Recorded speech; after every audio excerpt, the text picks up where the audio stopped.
저는 오늘 말씀을 통하여 기도의 능력에 대해서 말씀드리길 원합니다. 기도의 능력은 기도의 응답으로 나타나는 걸 볼 수가 있습니다. 특별히 예수님께서는 기도하면 응답받는다 강조하고 또 강조하신 걸 볼 수가 있습니다. 그래서 마가복음 11장 24절에 그러므로 내가 너에게 말하노니 무엇이든지 기도하고 구한 것은 받은 줄로 믿으라. 그리하면 너희에게 그대로 되리라. 기도하면 그 기도한 대로 현실이 된다라는 거예요.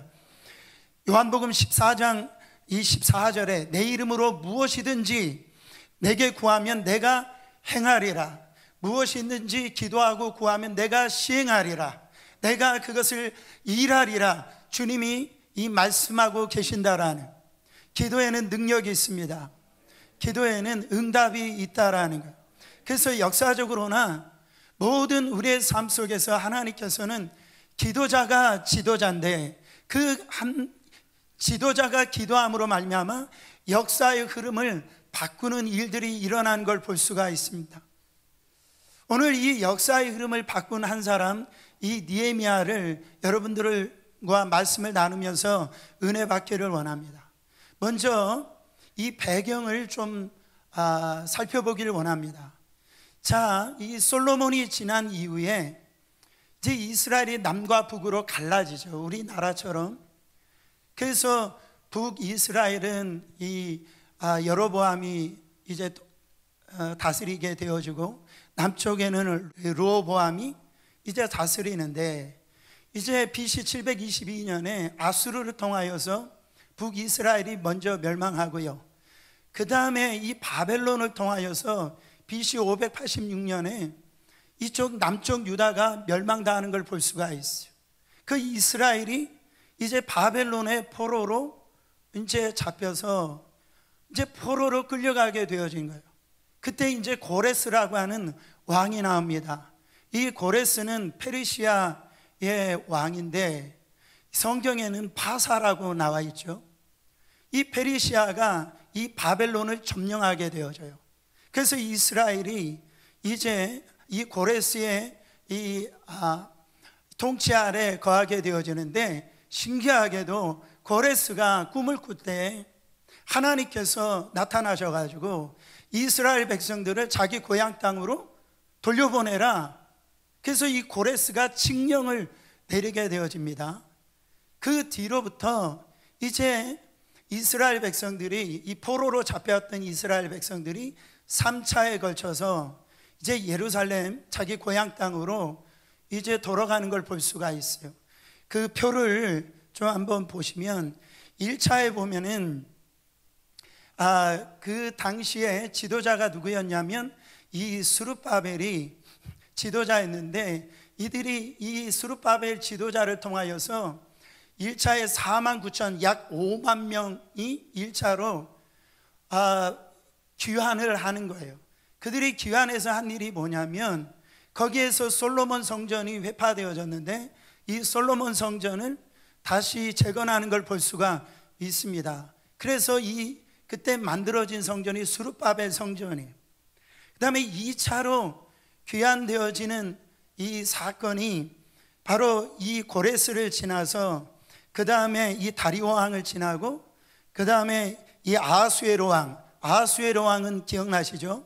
바로 에스더를 왕후로 삼은 왕이 아하수에로 왕인데, 그 아하수에로 왕 다음에 오늘 본문에 나오는 이 아닥사스다 왕이 이제 이 페르시아의 왕이 되어져요. 이 아닥사스다 왕은 느헤미야 때까지 이제 왕이 되어지는데, 2차에 거기에 이 인도를 맡은 지도자가 누구였냐면 에스라입니다. 에스라는 성경의 아주 정통한 학사였어요. 그때 이 1754명을 데리고 2차를 귀환합니다.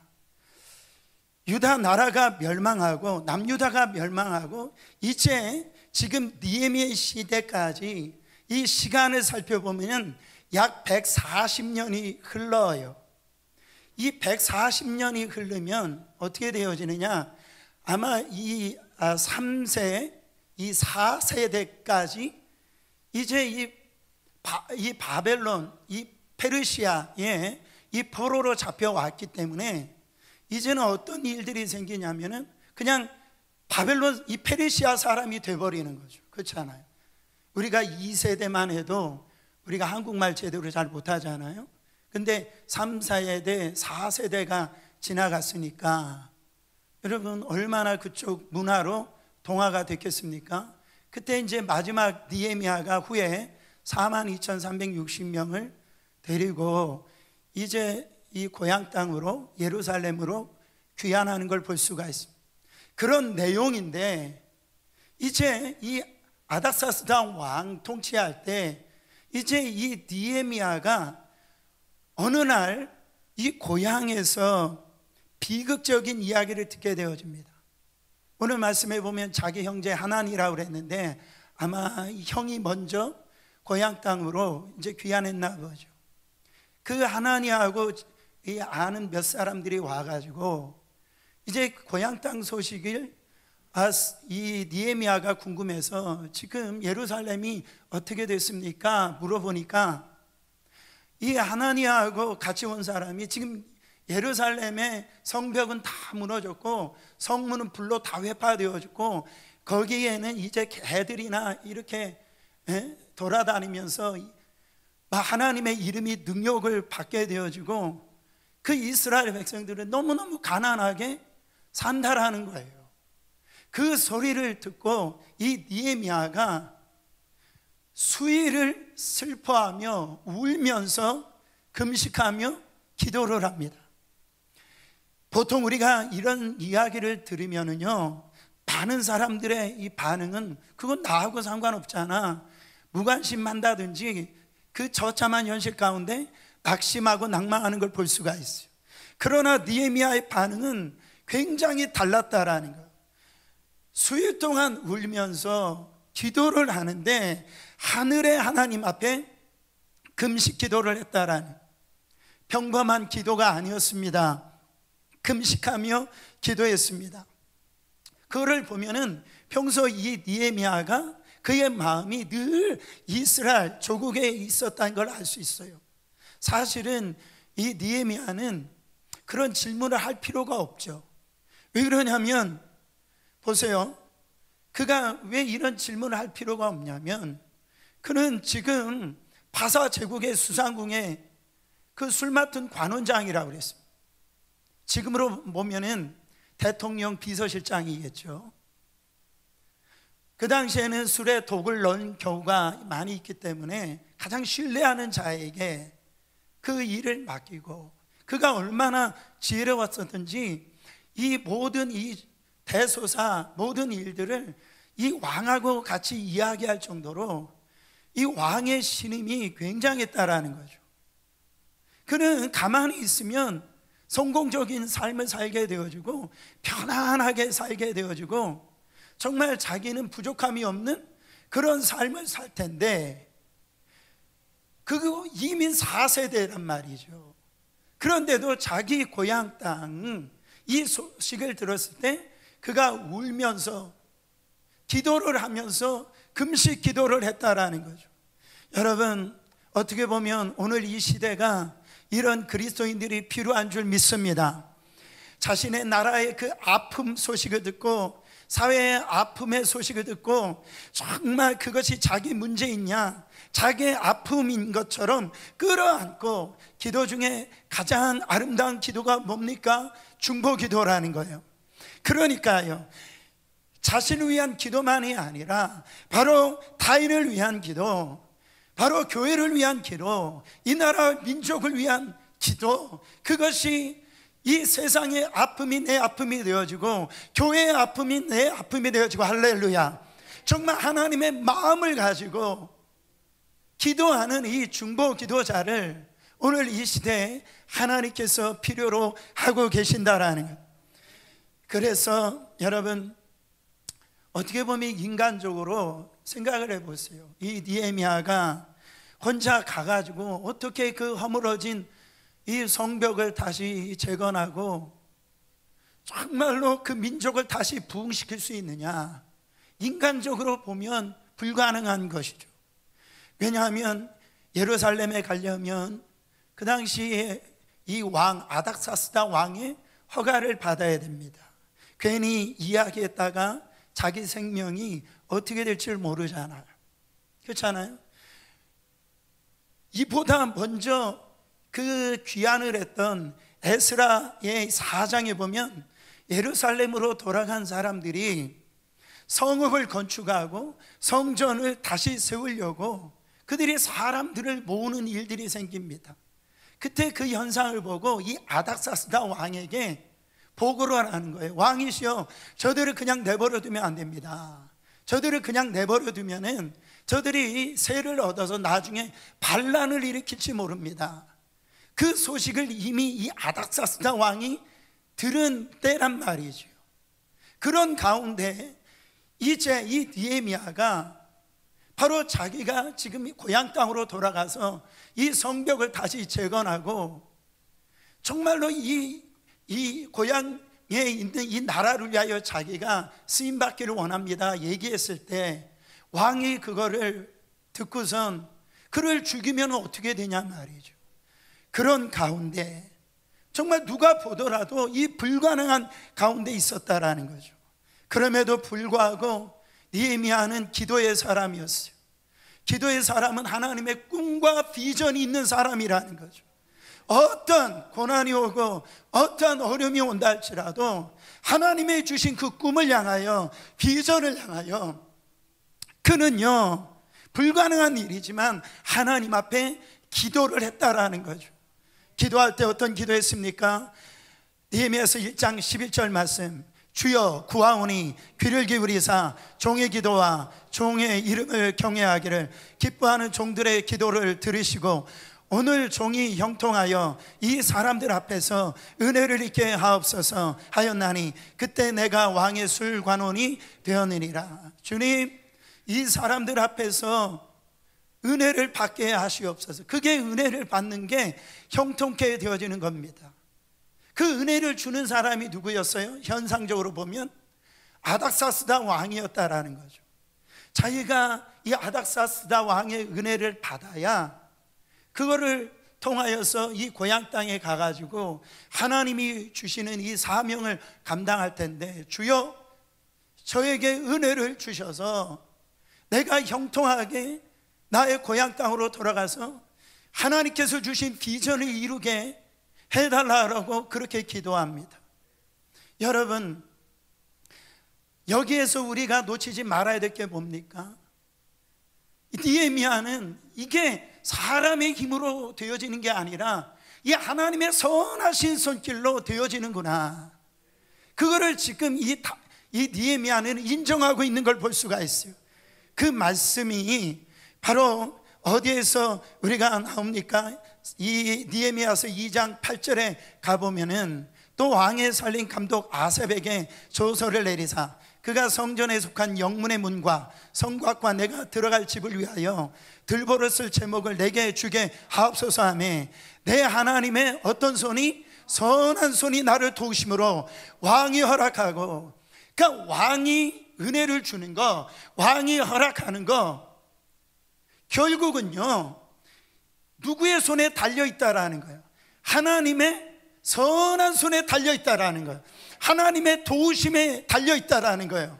그러니까 이 왕의 은혜를 받기 위해서는 이 느헤미야는 누구의 마음을 먼저 움직여야 되는 거예요? 하나님의 마음을 움직여야 되는 거예요. 그래서 느헤미야는 하나님 앞에 그런 환경을 놓고 먼저 기도하는 것을 볼 수가 있습니다. 주여 주의 선한 손으로 도와주시옵소서 기도했더니 왕이 나중에 허락을 했다라는 거죠. 이 말은 바꿔 말하면 하나님의 주권을 인정한 사람이라는, 하나님의 주권이라는 것은 하나님께서 역사를 통치하시고 생사화복을 주관하시고, 예수님이 저 하늘에 있는 참새 한 마리도 이 하나님이 허락하시지 아니하면 떨어지지 않는다라고 그랬어요. 그것이 뭡니까? 그러니까 너희들은 내일 일을 염려하지 말라라는 거예요. 우리의 인생에 이 주권은 누구의 손에 달려있다라는 거예요? 하나님의 손인데 그 하나님의 손은 합력하여 선을 이루시는 선한 손이라는 거예요. 그러니까 염려하지 말라라는 거예요. 그의 삶 배후에는 바로 역사를 운행하고 계시는 하나님이시라는 것을 느헤미야는 지금 고백하고 있는 거예요. 사무엘상 2장 6절부터 7절에 보면은 여호와는 죽이기도 하시고 살리기도 하시며 스월에 내리게도 하시고 거기에서 올리기도 하시는도다. 여호와는 가난하게도 하시고 부하게도 하시며 낮추기도 하시고 높이기도 하시는도다. 목사님, 나는 기도 안 해도 이 부하고 잘 되는데요. 여러분, 교만하지 말라라는 거예요. 하나님이 한번 손가락을 움직이시면 부하다가도 가난하게 되어지고 잘 나가도 망하게 되어지고, 겸손하라는 거죠. 모든 주권은 누구의 손에 달려있다라는 겁니까? 하나님의 손에 달려있다라는, 그걸 믿는 이 느헤미야는 오늘 이 기도를 하는데 어떻게 기도하느냐? 첫 번째, 끈기 있는 기도를 합니다. 자, 1장 1절 말씀 한 번 더 봉독하세요. 하갈의 아들 느헤미야의 말이라. 아닥사스다 왕 제20년 기슬르월에, 내가 수상궁에 있는데. 자, 이스라엘에 사용하는 달력은 우리가 사용하는 캘린더하고 다릅니다. 이 기슬르월은 11월 달 내지 12월 달을 이 기슬르월이라고 그래요. 자, 느헤미야서 2장 1절로 가보세요. 네. 아닥사스다 왕 제20년 니살월, 여기서 니살월이 나오는데, 이 니살월은 히브리 이 캘린더로 보면은 3월에서 4월 달을 니살월이라고 그래요. 그러니까 그 고향의 이 소식을 들었던 이 시간 11월 달부터 자그마치 3월까지 몇 개월 동안? 4개월 동안 하루에 3번씩 4개월 동안 그는 눈물로 기도를 했다라는 이야기입니다. 자, 어떤 문제를 위하여 한번 물어보겠습니다. 그 문제를 하루에 3번씩 4개월 동안 여러분 계속해서 그 문제를 가지고 집중적으로 기도해 보신 적이 있으십니까? 여러분, 정말 그 일을 하루에 3번씩 4개월 동안 끈기 있게 이 느헤미야는 기도를 했다라는 거죠. 느헤미야는 끈기 있는 기도자였어요. 예수님께서 이 끈기 있는 기도하는 자에게 말씀하시는 말씀이에요. 기도하지 않는 자에게 하는 말씀이 아니에요. 누가복음 18장에 보면 너희가 기도하고 낭망하지 말아야 될 것을 비유로 말씀하십니다. 그러니까 기도하는 사람에게 예수님께서 말씀을 하시는 거예요. 거기에서 불의한 재판장과 억울한 과부가 나와요. 자, 이 억울한 과부가 어떤 문제 때문에 억울한지는 성경에 정확하게 나와 있지 않지만 그 문제를 가지고 그 불의한 재판장에게 가서 하소연합니다. 여러분, 불의하다라고 하는 얘기는 이 재판관이 정상적으로 재판하는 사람, 이 재판관이 아니죠. 돈을 받고 재판하든지 아니면 사회적인 위치를 보고 재판하는 그런 나쁜 재판장입니다. 근데 이 과부가 자기의 억울한 사정을 가지고 밤낮없이 찾아갑니다. 나의 원한을 들어달라고 간절히 이 하소연을 하는 거예요. 그때 이 불의한 재판장이 두 손 두 발을 다 드는 거예요. 그래서 그 억울한 과부의 그 하소연에 문제를 들어줬다라는 얘기 하시면서 주님이 뭐라고 하십니까? 저 불의한 재판장도 정말로 이 간절하게 원할 때 들어주었거늘 나는 선하신 하나님이 너희들의 그 문제를 가지고 들어주시지 않겠느냐. 낭망하지 말라라는 거예요. 포기하지 말라라는 거예요. 끈기 있게 기도하라는 거예요. 느헤미야는 4개월 동안 그는요 정말로 울며 기도하면서 포기하지 않았다라는 거예요. 두 번째로 느헤미야의 기도는 순간적으로 드리는 기도였어요. 4절 말씀 보세요. 왕이 내게 이르시되 그러면 네가 무엇을 원하느냐 하시기로 내가 곧 하늘의 하나님께 묵도하고. 배경을 좀 설명해야 됩니다. 어느 날 느헤미야가 아닥사스당 앞에서 술을 따르는데 얼굴에 다른 날과 같지가 않아요. 근심이 있는 거예요. 이 왕 앞에 근심을 갖다 주는 것은 불경죄입니다. 그때는 그것으로 인하여 사형을 당할 수 있을 그때 항상 왕 앞에 밝은 모습을 보여줘야 돼요. 서로 좀 밝은 모습을 보여주시길 바랍니다. 근데 수심이 가득하니까 이 아닥사스다 왕이 느헤미야에게 너의 얼굴을 보니까 수심이 가득하다. 무슨 걱정이 있느냐? 나에게 얘기를 해보라고 얘기를 합니다. 그때 이 느헤미야가 자기가 4개월 동안 기도했잖아요. 그러면 내가 들어주겠다라고 했을 때에 바로 자기의 어떤 소원을 얘기할 수가 있잖아요. 근데 느헤미야는 지금 그는 솔직하게 이야기를 하기 전에 어떻게 합니까? 느헤미야는 하나님께 묵도하고, 이 결정적인 순간에 바로 이야기하지 않고 그 순간에 다시 한 번 더 하나님을 바라보고 기도하는 걸 볼 수가 있어요. 여러분, 이게 순간적인 기도입니다. 제가 생각 이게 번개 기도일 수도 있고 스파크 기도라고도 할 수가 있는데, 보세요. 기도라고 하는 것은 거창한 어떤 시간을 가지고 10분, 20분, 30분, 1시간, 2시간 이렇게 기도할 수가 있겠지요. 그러나 눈 뜨고 기도할 수 있고요. 할렐루야. 운전하면서도 기도할 수 있고, 설거지하면서도 기도할 수 있고, 할렐루야.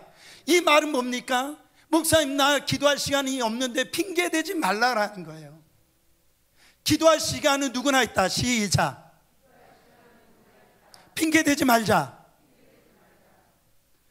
이 기도가 능력 있는 기도예요.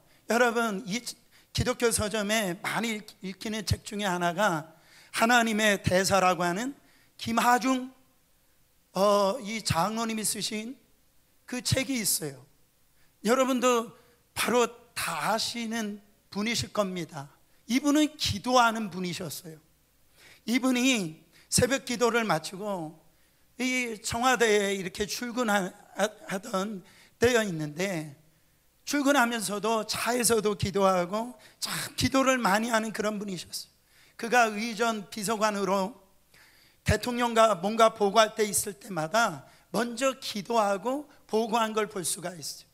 그거를 어디에서 은혜를 받았느냐? 오늘 우리가 읽었던 이 느헤미야가 왕 앞에 나갔을 때 하나님을 묵도하고 나가서 보고했더라 이랬어요.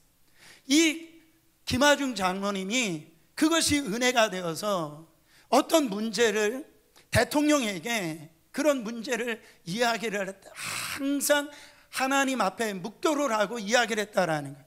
근데 어느 날 급박한 일이 생겼어요. 그렇게 이 너무 급한 나머지 보고하러 들어갔는데 이 김하중 장로님이 깜빡 잊은 게 있어요. 그래서 대통령에게 대통령님, 제가 아주 중요한 것을 지금 빼먹고 왔습니다. 그래서 제가 잠시 나갔다 오겠습니다. 그 대통령이 황당하잖아요. 이분이 자기 비서실에 와서 잠시 하나님께 기도하고 다시 보고했다라는 거죠. 여러분, 이런 사람을 하나님이 안 도와주시겠어요? 나중에 이 중국 이 대사로 임명을 받아가지고 그때 굉장히 이런 전염병이든지 이 남과 북의 이 관계가 안 좋았을 때였는데, 그때요 그 어려운 일을 다 기도할 때 하나님이 피할 길을 피하게 해주시고 알려줄 것을 알게 해주시고, 할렐루야. 그래가지고 정말로 그 모든 일들이 다 아름답게 해결이 되었다라는 거죠. 나중에 이 김하중 장로님이 통일부 장관까지 되어져서 하나님 앞에 귀하게 쓰임받은 줄 믿으시길 바랍니다. 사랑하는 성도 여러분, 순간순간마다 하나님이 영감을 주실 때가 있어요. 하나님이 그 마음을 주실 때가 있어요.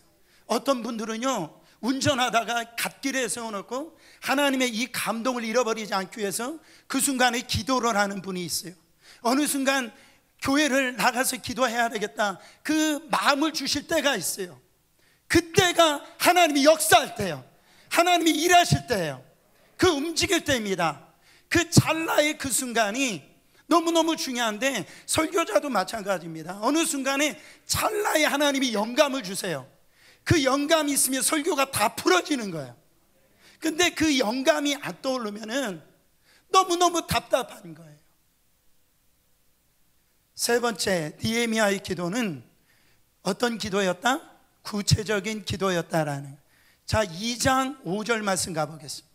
왕에게 아뢰되 왕을 만일 좋게 여기시고 종이 왕의 목전에서 은혜를 얻었사하면 나를 유다 땅 나의 조상들의 묘실에 있는 성읍에 보내어 그 성을 건축하게 하옵소서 하였는데, 그는 구체적으로 솔직하게 정확하게 자신의 소원을 아뢰었다라는 것. 이게 참 중요합니다. 기도는 추상적이 되면 안 돼요. 기도는 객관적이어야 됩니다. 막연한 기도를 하시면 안 돼요.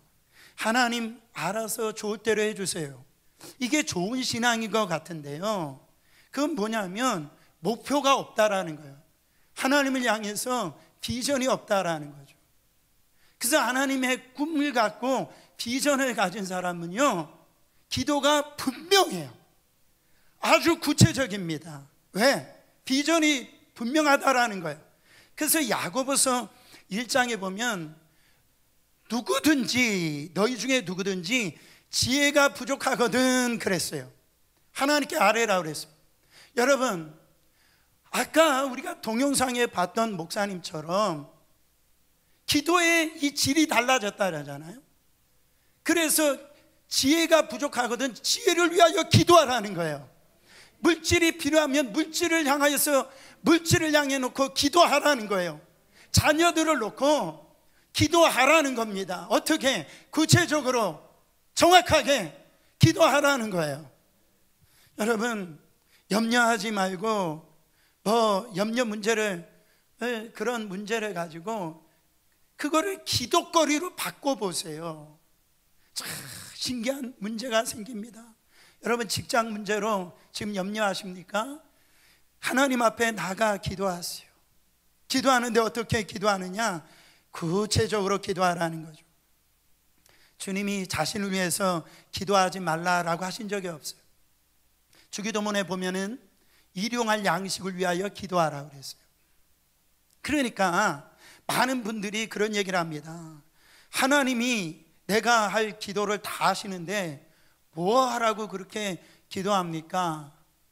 뭐라고 얘기합니까? 그게 말이 옳은 말인 것 같지만은 에스겔서에 보면 그래도 구하여야 할지니라, 믿음이 있는 사람이 구한다라는 거예요.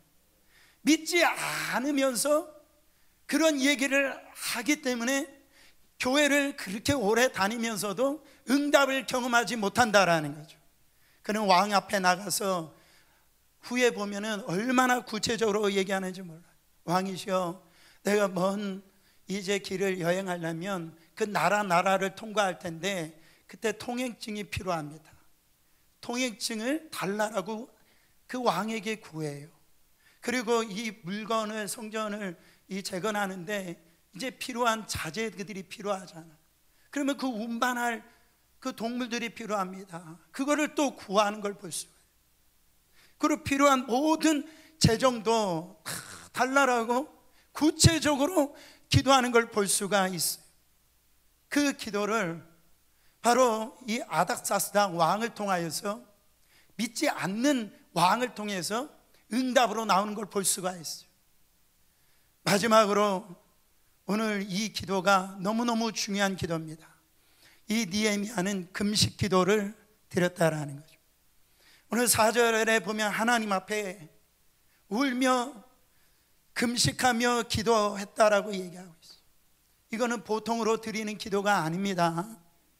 하나님은 보통에 드리는 기도도 기뻐하시지만 성경 말씀에 보면 금식 기도를 기뻐하신다라고 그랬어요.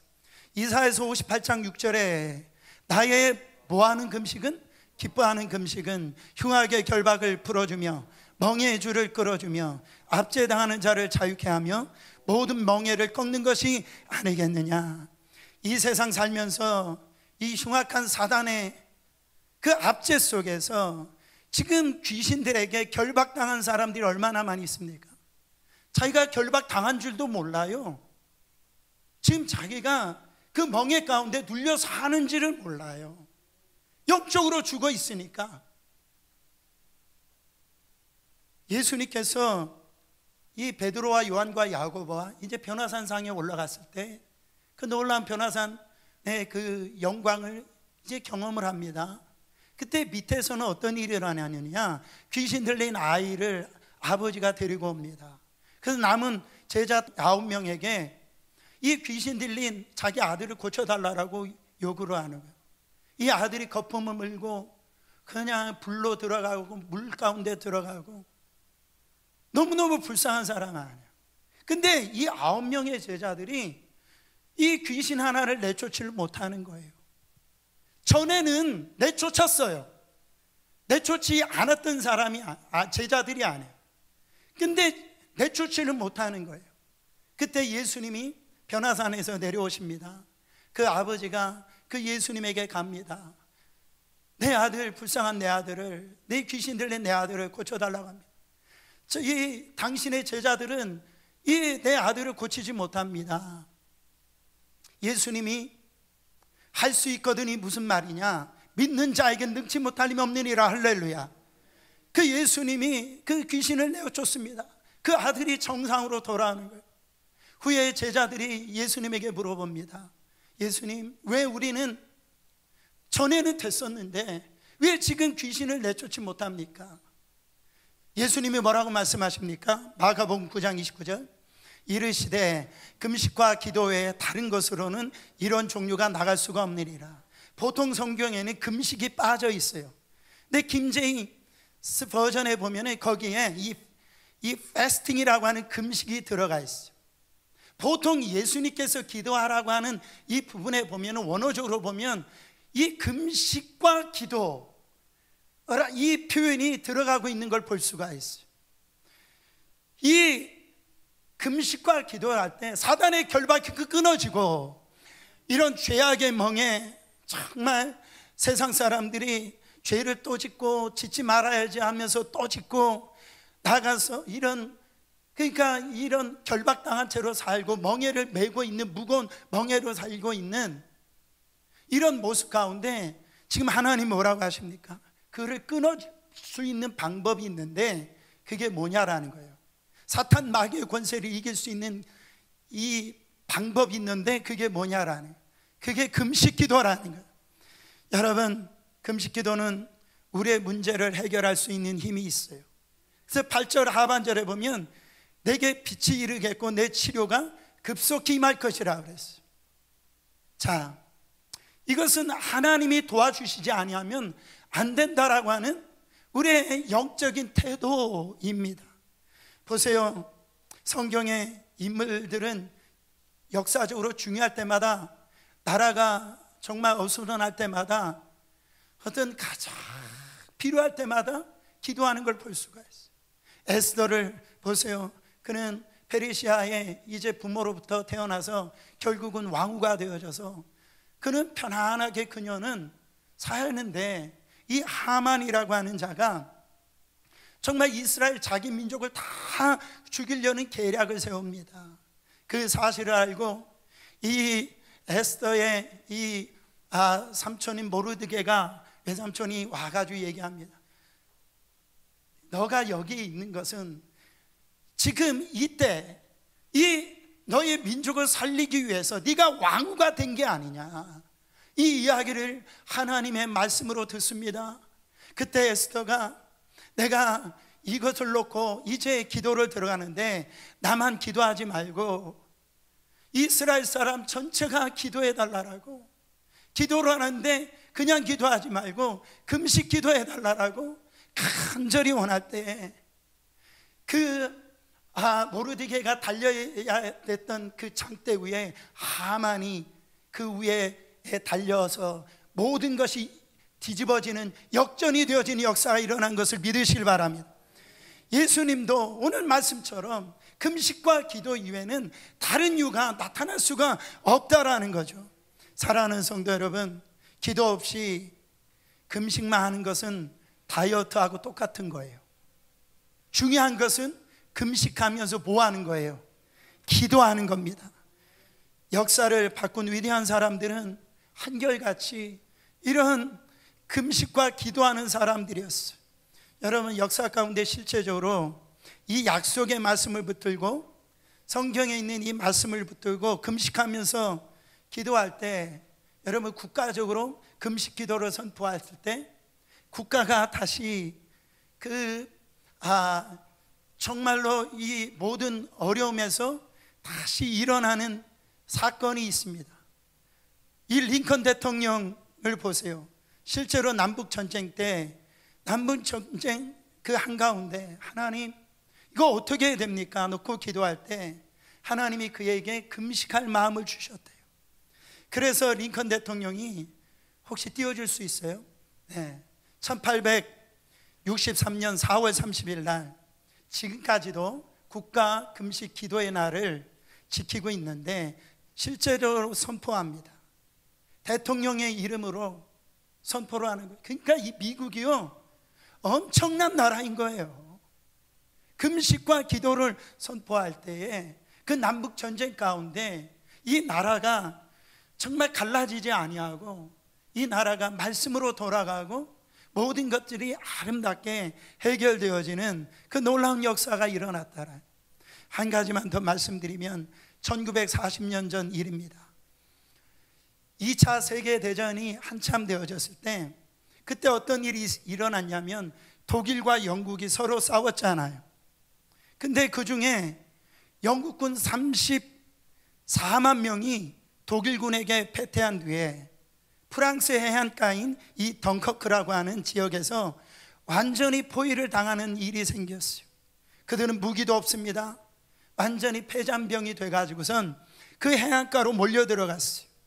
독일군은 지금 노도와 같이 몰려 들어온다는 소식을 듣습니다. 예측하기는 48시간 이내로 독일군이 이 장갑차를 가지고 그 지역에 올 것이면 이제 그 영국군 34만 명이 속절없이 괴멸하게 된 거예요. 영국이 이 위기 앞에서 어떤 일을 하느냐, 계산해 보니까 아무리 많은 민박 선박들을 보내어도 이 48시간 안에 한 4만 5천 명 정도는 구출할 수 있겠는데 이 34만 명은 빼올 수 없는 거예요, 시간적으로. 이 앞에서 그 당시의 수상이었던 이 처칠과 영국 왕 조지 유세가 무엇을 하느냐, 미국 대통령 링컨 대통령처럼 전 국민에게 금식의 날을 선포하고 기도를 부탁합니다. 이것을 보고 덩케르크 철수작전 혹은 다이나모 작전이라고 하는데, 이 34만 명의 포위당한 영국군을 48시간 안에 무사히 돌려보내도록 하나님 도와주시도록 전 국가적으로 금식하면서 울고 하나님 앞에 기도한 일입니다. 이때 기적이 일어났어요. 그래서 책으로도 만들어지고 이게 영화로도 만들어졌어요. 더 미러클 오브 덩커크라고 하는 이 놀라운 역사가 일어났는데, 여러분 어떤 일이 일어났습니까? 갑자기 폭우가 쏟아지는 거예요, 독일군 진영에. 그래서 48시간 내에 도착할 것이라고 얘기했는데 8일 만에 도착하게 되어진 겁니다. 할렐루야. 이걸 8일 동안 독일군이 오지 못했는데, 놀라운 거는 영국 해협은요, 영국과 프랑스 그 해협은 그 물결이 잔잔했다라는 거죠.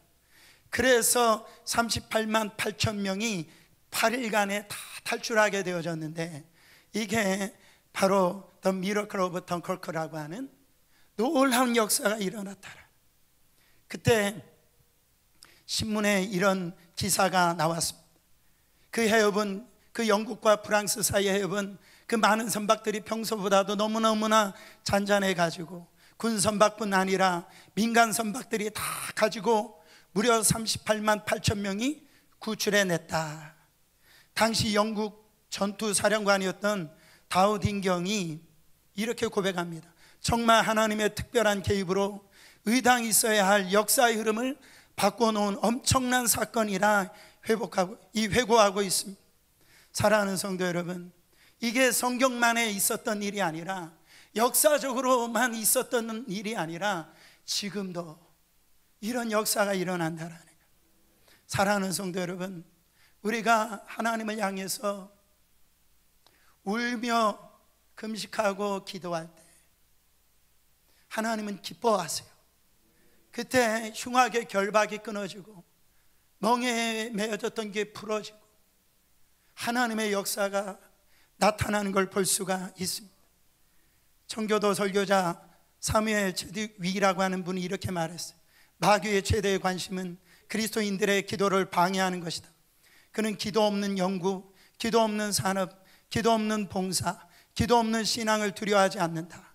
그는 기도 없는 우리의 노력과 지혜를 비웃고 경멸한다. 그러나 마귀는 우리가 기도할 때 가장 두려워 떤다 그랬어요. 목사님, 나 같은 새신자가 무슨 금식기도, 나는 집사도 아닌데 나 같은 사람이 기도할 때 하나님이 들으시겠어요? 마귀의 소리예요. 사랑하는 성도 여러분, 너희가 나를 위하여 땅에서 매면 하늘에서 매일 것이요 땅에서 풀면 하늘에서도 풀리리라. 할렐루야. 저는 9월 5일부터 이제 금식 기도를 선포합니다. 그래서 이제 인간의 어떤 생각과 인간의 논리는 다 내려놓고 하나님의 역사를 바라보면서 또다시 이 기도를 하면서 하나님의 행하신 일들을 저도 보길 원하고 우리 교회도 볼 줄 믿습니다. 이 모든 일에 여러분들이 동참하시기를 예수 그리스도 이름으로 축원합니다.